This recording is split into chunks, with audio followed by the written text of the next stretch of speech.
अध्यात्म चैनल में आपका स्वागत है। आज अध्यात्म चैनल के इस खास वीडियो में हम बात करने जा रहे हैं बांके बिहारी की। जी हाँ, कहाँ से प्रकट हुए थे बांके बिहारी, और ये जो मूर्ति जिसके दर्शन आप करते हैं, जिनकी छटा देखते ही आपके मन में हजार सवाल खड़े हो जाते हैं, वो मूर्ति आखिर आई कहाँ से। वृंदावन स्थित विश्व विख्यात ठाकुर जी बांके बिहारी जी के दर्शन के लिए न जाने कहां कहां से लोग उनकी एक झलक पाने के लिए आते रहते हैं। मार्गशीर्ष मास की शुक्ल पक्ष की पंचमी के दिन निधिवन से बांके बिहारी जी की मूर्ति निकली थी, ऐसा शास्त्रों में लिखा है, और इसी दिन उनका प्राकट्योत्सव मनाया जाता है। मार्गशीर्ष मास की शुक्ल पक्ष की पंचमी के दिन निधिवन से बांके बिहारी की मूर्ति निकली और तभी से उन्होंने संसार का कल्याण करना शुरू कर दिया। बांके बिहारी जहां से आए वो निधिवन भी बड़ा रहस्यों से भरा हुआ है। इस अद्भुत वन वाटिका को लोग निधिवन और मधुवन के नाम से भी जानते हैं। माना जाता है कि निधिवन में शाम होते ही इस इलाके को इंसानों के अलावा पक्षी भी छोड़कर चले जाते हैं। शाम का समय यहाँ कोई नहीं आता। कहा जाता है कि भगवान श्री कृष्ण के दर्शन व्यक्ति को जरूर होते हैं, लेकिन वो भगवान की अपार ऊर्जा को देखकर सहन नहीं कर पाता, इसीलिए इस जगह को खाली करना पड़ता है। माना जाता है कि जो निधिवन में प्रवेश करता है, भगवान श्री कृष्ण की ऊर्जा से उनकी आंखों की रोशनी चली जाती है, बोलना बंद कर देते हैं या फिर उनकी मौत हो जाती है। स्थानीय लोगों और पुजारियों के अनुसार उनकी मौत भगवान श्री कृष्ण के दर्शन के बाद ही होती है। इसी कारण उन सभी लोगों की समाधि भी इसी वन में आज भी मौजूद है, जिन्होंने यहाँ प्राण त्यागे हैं। निधिवन में मौजूद वृक्ष भी अजीबोगरीब हैं।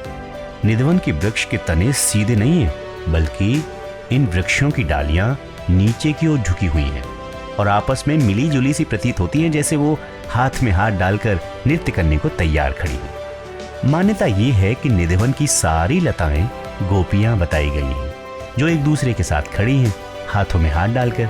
रात में निधिवन में राधा रानी जी बिहारी जी के साथ जब रास लीला करती हैं, तो ये लताएं गोपियां बन जाती हैं और खूब नृत्य करती हैं। दोस्तों, दावा तो यहाँ तक किया जाता है कि अगर निधिवन से कोई भी व्यक्ति किसी वृक्ष के पत्ते को ले आता है तो उसके साथ कुछ न कुछ अहित हो जाता है, इसलिए लोग पत्तियों को ले जाने से परहेज करते हैं।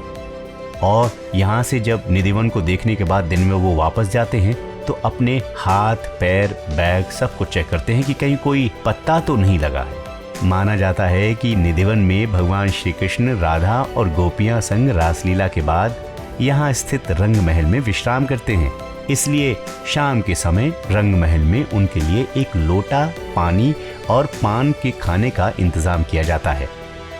सुबह के समय जब रंग महल का ताला खुलता है तो सारा सामान इधर उधर बिखरा होता है, बेड की चादर भी सिकुड़ी होती है और ऐसा लगता है जैसे कोई यहाँ पर बैठ कर गया है, जबकि उस जगह पर पूरी रात ताला लगा रहता है और यहाँ तक कि वहाँ रखा हुआ पान भी चबा हुआ मिलता है, जैसे उसे किसी ने चबा हो।